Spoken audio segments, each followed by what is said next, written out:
जय हिंद दोस्तों। आज हम लोग क्लास 10th का एक पोएम जिसका नाम है गॉड मेड दी कंट्री, उसका हम लोग आज हिंदी एक्सप्लेशन करेंगे। यहाँ पे लिखा हुआ है गॉड मेड दी कंट्री। इसका अर्थ होता है कि गांव को किसने बनाया? ईश्वर ने। यहाँ पे जो कंट्री है उसका अर्थ है विलेज। क्या है इसका अर्थ? है विलेज। इसका अर्थ क्या है? विलेज है। उसके बाद लिखा हुआ है Hindi explanation bye Vishal Sagar sir, यानी हिंदी एक्सप्लेशन हम करेंगे इसको। उसके बाद यहाँ पे बोल रहा है कि इस राइटर का नाम क्या है? विलियम कॉपर, जिन्होंने गॉड मेड दी कंट्री यानी गांव के बारे में क्या किया है? बड़ाई किया है। मतलब यहाँ पे जो इस कविता है उसका जो मेन लाइन है यानी फर्स्ट लाइन है वो है God made the country and man made the town, यानी कि गांव को ईश्वर ने बनाया है और शहर को आदमी ने बनाया है। इसका यही लाइन है। तो वही बोल रहा है यहाँ पे कि इसका राइटर कौन है? तो विलियम कॉपर। इनका बॉर्न कब हुआ है? जन्म? तो इनका जन्म हुआ है 26 नवंबर 1731 को। और कहाँ हुआ है? तो यूके यानी कि यूनाइटेड किंगडम, चाहे आप इंग्लैंड भी कह सकते हैं, यानी कि इंग्लैंड में। उसके बाद इनका डेथ हुआ है 25 अप्रैल 1800 को। उसके बाद बोल रहा है कि he poem relates William Wordsworth. हाँ देखो, यहाँ पे बोला जा रहा है कि ही पोएम रिलेट्स, ये जितना भी पोएम लिखते हैं वो किससे रिलेट रहता है? तो विलियम वर्ड्स बर्थ के मतलब हिसाब से। ये भी एक राइटर है। उसके बाद बोल रहा है he was an English poet. An English poet कहने का मतलब है कि अंग्रेज मतलब लंदन के रहने वाले हैं, तो वहां मतलब अंग्रेज को इंग्लिश पोएट भी बोला जाता है। जैसे भारत में इंडियन पोएट बोला जाता है, तो उसी तरह से इंग्लैंड में इंग्लिश पोएट बोला जाता है। तो ये कहाँ के हैं? मतलब इंग्लैंड के हैं। ठीक, तो इसमें हम लोग यही पढ़ेंगे कि मतलब गांव को किसने बनाया? ईश्वर ने। और शहर को किसने बनाया है? इंसान ने। तो इस कविता को हम लोग फुल एक्सप्लेशन करेंगे। तो अब हम लोग पहला पैराग्राफ पढ़ेंगे। पहला पैराग्राफ में क्या लिखा हुआ है? God made the country and man made the town, यानी कि मतलब गॉड ने किसको बनाया? कंट्री को। कंट्री मतलब अभी हम लोग पढ़ रहे थे क्या? हाँ, विलेज। यानी कि भगवान ने किसको बनाया? गांव को। And man made the town, आदमी ने किसको बनाया?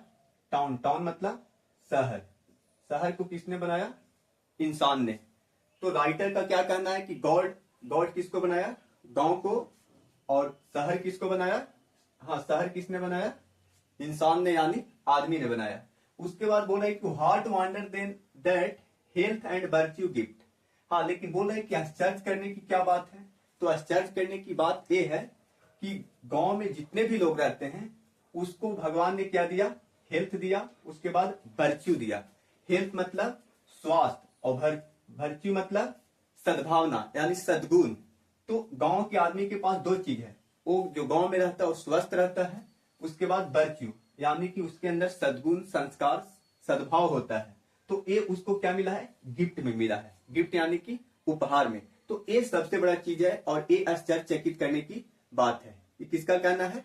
कवि को कहना है। उसके बाद बोला है कि that can alone make sweet the bitter draught. बोल रहा है कि ये हम लोग के लिए क्या है? बोल रहा है यहाँ पे स्वीट। स्वीट मतलब ये हम लोग के लिए, यहाँ खुशी की सेंस होगा, ये हम लोग के लिए खुशी की बात है। ये हम लोग के लिए बड़ी बात है कि हम लोग गांव में रहते हैं, हमारे पास संस्कार है, सद्गुण है, सद्भाव है और हम लोग हर समय क्या रहते हैं? स्वस्थ रहते हैं। उसके बाद आगे क्या बोल रहा है कि that life holds out to all should must abound and least be threatened in the fields and groves. That can alone makes beat the bitter draught. हाँ, बोल रहा है कि ये हम लोग के लिए गर्व की बात है, मजे की बात है कि मतलब हम लोग जो गांव में रहते हैं ये हम लोग के लिए बड़ी बात है, हम लोग के लिए बड़ी बात है। उसके बाद बोल रहा है that life hold out to all should must abound and least be threatened in the fields and groves. हाँ, यहाँ पे क्या बोल रहा है कि जितना भी हम लोग को गांव में मिला है वो प्रचुर मात्रा में है।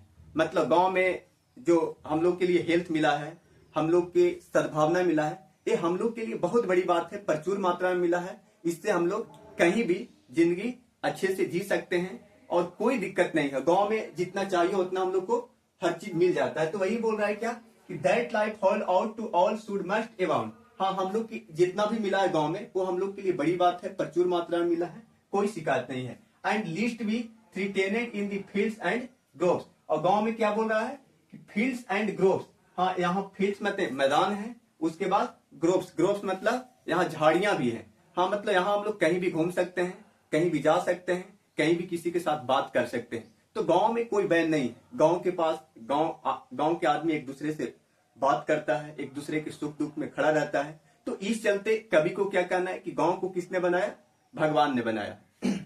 उसके बाद बोल रहा है अगला पैराग्राफ हम लोग के क्या है? अगला पैराग्राफ है कि possesses a therefore a who born about in chariots and sedans no fatigue but that of idleness and task no sins but such as art countries possesses a still your element there only can a sign। हाँ हम लोग को अब समझना है दूसरा paragraph. यहाँ पे ए का अर्थ है यू, यहाँ पे भी यू होगा, ठीक। यहाँ पे बोल रहा है कि possesses से therefore a who born about in chariots and sedans no fatigue। कहने का मतलब ये है कि जो शहर में बच्चे जन्म लेते हैं वो क्या है, वो पालकी में या सॉरी रथ में, वो मतलब पालकी में खेलते हैं, मतलब उनके लिए गाड़ी, मतलब गाड़ी के माध्यम से कहीं जाना आना। उसके बाद बोल रहा है सेडांस नो फैटिग, उन लोग थकान का भी एहसास ही नहीं कर पाते हैं। जो शहर के बच्चे होते हैं, शहर के आदमी होते हैं, उन लोग थकान का मजा उन लोग लेता ही नहीं है। उसके बाद बोल रहा है बट दैट ऑफ आइडलनेस, उन लोग आलस होता है, आलस से उनके अंदर आलस बहुत ज्यादा होता है। क्या होता है? ज्यादा होता है। एंड टास्क नो सीन्स, हाँ बोल रहा है कि उन लोग मतलब इतना ज्यादा आलसी होता है कि उन्हें थकान का मजा नहीं ले पाता है। उन लोग फील्ड का मजा, घूमने का मजा, टहलने का मजा नहीं ले पाता है, क्योंकि शहर में उतना जगह भी नहीं है घूमने के लिए। उसके बाद बोल रहा है क्या कि but such as art countries possesses a steel your element there only can a sign. हाँ बोल रहा है कि ये जो आर्ट है, जो कला है, थकान मतलब थकने का कला, ये सब हम लोग के पास है। उसके बाद बोल रहा है but such as art countries possesses a steel your element there only can a sign। एक चीज और बोल रहा है कि रात में जो चंद्रमा होता है, जो मून होता है, उसका जो चमक है वो गांव जो शहर के लोग हैं उस चीज का मजा नहीं लेते हैं। जैसे वहां पे इतना ज्यादा लाइट लगा हुआ है कि उस लाइट के वजह से मतलब जो चंद्रमा का प्रकाश है उस शहर तक नहीं आ पाता है, लोग उस चीज को नहीं देख पाते हैं। लेकिन गांव के जो लोग होते हैं ये हर चीज का आनंद लेते हैं, यानी चंद्रमा का प्रकाश, सूरज का जो प्रकाश है, तो हर चीज का मतलब हम लोग जितना भी प्रकृति का बनाया हुआ चीज है वो हर चीज का हम लोग मतलब आनंद लेते हैं। अब हम लोग थर्ड और लास्ट पैराग्राफ देखेंगे। यहाँ पे बोल रहा है कि there only minds like yours can do no harm our groves were planted to console at noon. बोल रहा है यहाँ पे, बोल रहा है कि जो गांव होता है, गांव में क्या होता है, बोल रहा है कि प्लांटेड ग्रोव्स, यहाँ पे मतलब क्या होता है, पेड़ पौधे लगे होते हैं। क्या होते हैं? लगे होते हैं। कंसोल एट नून, और उस समय जब राहगीर मतलब रास्ते से जाते हैं तो वहां पे आराम करने के लिए मतलब जो पेड़ की छाया है वहां पे बैठ के उसका सुकून एहसास करते हैं। लेकिन ये चीज शहर में नहीं मिल सकता है। तो वही जो राइटर है उनका कहना है कि गांव और शहर में बहुत अंतर है। गांव का कंपैरिजन कभी भी शहर उतना बेहतर से कर ही नहीं सकता है, यानी कंपैरिजन में हर समय शहर पीछे रहेगा गांव के तुलना में। उसके बाद बोल रहा है कि the pensive wand in their shades at eve the moon beam sliding softly in between. और बोल रहा है कि गांव में जो होता है वो रात में जो मून बीम मतलब जो चंद्रमा का, तो वो सब जो एहसास कहाँ के लोग करते हैं, गांव के लोग करते हैं। लेकिन शहर में ये सब कुछ नहीं, मतलब न प्रतिबिंब बनता है न छाया का मजा लेते हैं। कहे कि वहां पे इतना ही मतलब रात में प्रकाश लगा हुआ है, इतना लाइट लगा हुआ है कि उस चीज का मजा शहर के लोग नहीं ले सकते हैं। उसके बाद बोला है the sleeping leaves is all the light they bees. हाँ वहां बोल रहा है कि sleeping leaves all the light they bees. हाँ वहां रात में मतलब इतना ज्यादा लाइट लगा हुआ है कि जो रात में जो चंद्रमा में जो तारे टिमटिमाते हैं उस चीज का भी मजा गांव शहर के लोग नहीं ले पाते हैं। लेकिन गांव के लोग ये सब का आनंद, ये सब का मजा बहुत अच्छे से लेते हैं और ये प्राकृतिक सौंदर्य का जो आनंद है सबसे बेहतर तरीका से मतलब उठाते हैं। उसके बाद बोला है कि birds burbling all the music be can spare. बोला है कि जो बर्बलिंग बोल रहा है कि जो पक्षी का जी करता है, चहचहाते हैं, उसका भी जो आनंद है या उसका चहचहाने की जो आवाज है वो गांव के लोग ही सुनते हैं। लेकिन शहर के लोग वहां इतना ही ज्यादा आवाज, गाड़ी का आवाज, चाहे डीजे का आवाज, चाहे मतलब वहां कंपनी से निकलने वाला आवाज, इतना ज्यादा वहां पे आवाज निकलता है कि वहां पक्षी का आवाज मतलब ऐसे भी साइलेंट हो जाता है या पक्षी वहां से दूर है। तो वही बोला burbling all the music we can spare, हाँ उसका कोई आवाज मतलब वहां नहीं सुनाई देता है। The splendour of your lampsy day but eclipse our softer satellite your songs confound. बोल रहा है कि शहर में जो होता है वहां सॉफ्टवेयर सेटेलाइट है, कृत्रिम उपग्रह। कृत्रिम उपग्रह के मतलब कि वहां की कृत्रिम लाइट लगा हुआ है। मतलब शहर गांव की जैसा नहीं है कि रात में तारे, जो चंद्रमा होता है उसका प्रकाश पड़ेगा, उसका आनंद, चाहे तारे टिमटिमाने का मजा, या मतलब दिन में सूर्य का प्रकाश। बड़ा बड़ा शहर में जब वहां कंपनी चलता है, 10 महला घर है, 20 महला घर है, तो वहां पे आदमी मतलब सूर्य के प्रकाश का भी मजा नहीं ले पाता है।